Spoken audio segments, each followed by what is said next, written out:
Try to get up on a mountain here a little bit. Today's the day I'm actually going to do it. Today is the day after 20 years doing research, 20 years of looking at old maps, looking up this person. I finally found. Normally I can only go to Sarah Beeghly, her great-grandfather, John Michael Beeghly. Amazing story and amazing man. And after 20 years of research, I think I know where it's at.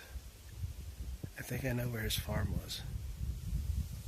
He came over the mountains and he didn't want to be involved in the Revolutionary War. He went to Berlin, PA. And they call it Brothers Valley for a reason. The Amish brother. So I'm going to track him down today. I'm going to find him. Maybe. I'm thinking to myself, Will, what have you gotten yourself into now?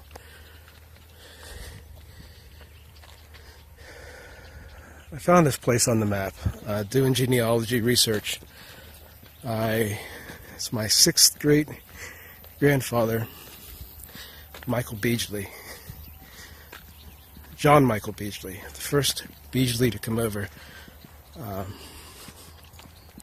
Sarah Beeghly's great grandfather. And so I thought today, well, I have some time. I come over by Berlin, and I'm going to find this place, and it's near mine. So the farm over there, I took the wrong road. Of course I screwed up, and I drive down it. It was good anyways, because you want permission when you're going into a place like this. I drive up and I have to turn around. The guy's plowing the field and he kind of stops and just stares at me, and then this black dog runs out and it's barking at me, and it starts like following my truck, and I'm like, oh man. So this reminds me of something my dad would get me into.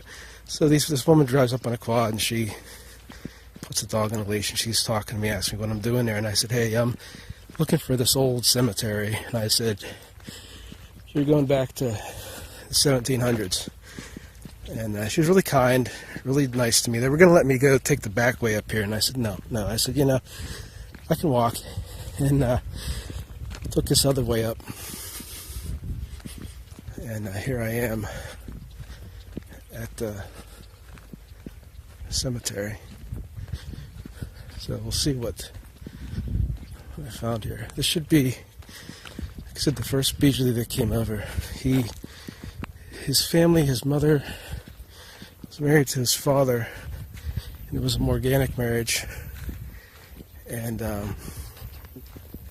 which meant that he didn't get the family wealth from, because his father was Catholic. And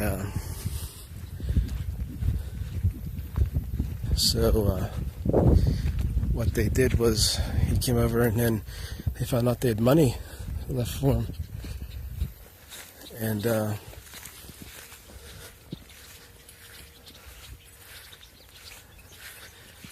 he was married twice.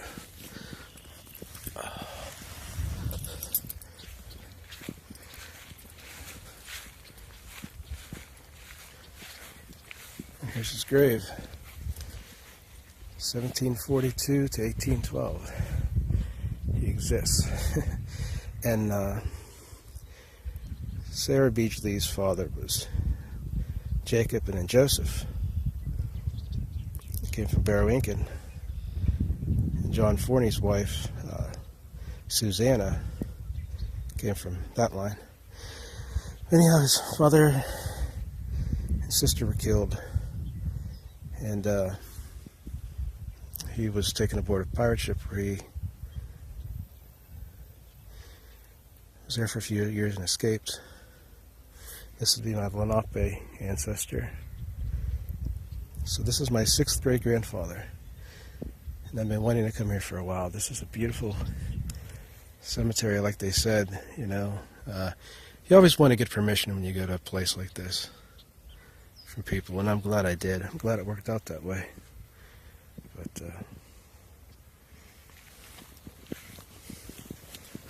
my 6th great grandfather. My grandfather never even knew his grandfather. So this is something exciting for me. Let's see. all this Timothy growing here, I'm reminded this field and these people like Michael Beeghly came over to. They came from Switzerland, Germany, and France, and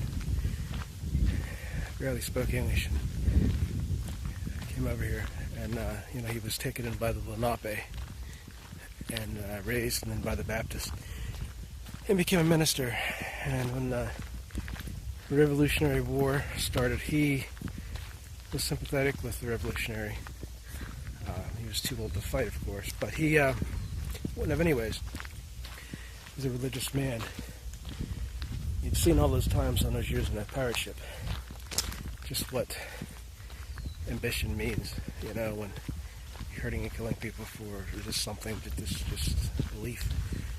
And his belief was about God and this land, how beautiful it is. So, coming back here, I'm thinking about him. He died in 1812, a long time ago. His great-granddaughter would be 200 years old this year. So I come this way, and I have a little bit of that in me. I have a little bit of his genetics, a little bit of that person. And if he wouldn't have come over, I'd never be here. So when I'm sitting there and I'm looking at, I'm related to both wives of his, and it goes that far back. You get a little choked up in a moment. You're looking up at this blue sky, and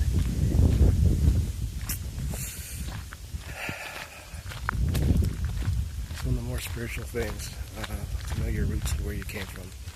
It's such an incredible story of survival, of sneaking off that pirate ship in Boston and coming aboard here and winding up here in a field in Berlin, PA. Amazing man, suffered a lot, but one of the people that made Somerset what it is. And the man that his daughter married was even more so. And oh my gosh, look what I just found. Crow feather. My spirit animals, a few paces from the grave of my first proven Lenape blood. That is cool. So John Michael Beeghly, whose father had the name Bouchel because he refused to give up his Bible to the king's troops. And the king brought him in and said, "This will be your name," which means the book. So there you go.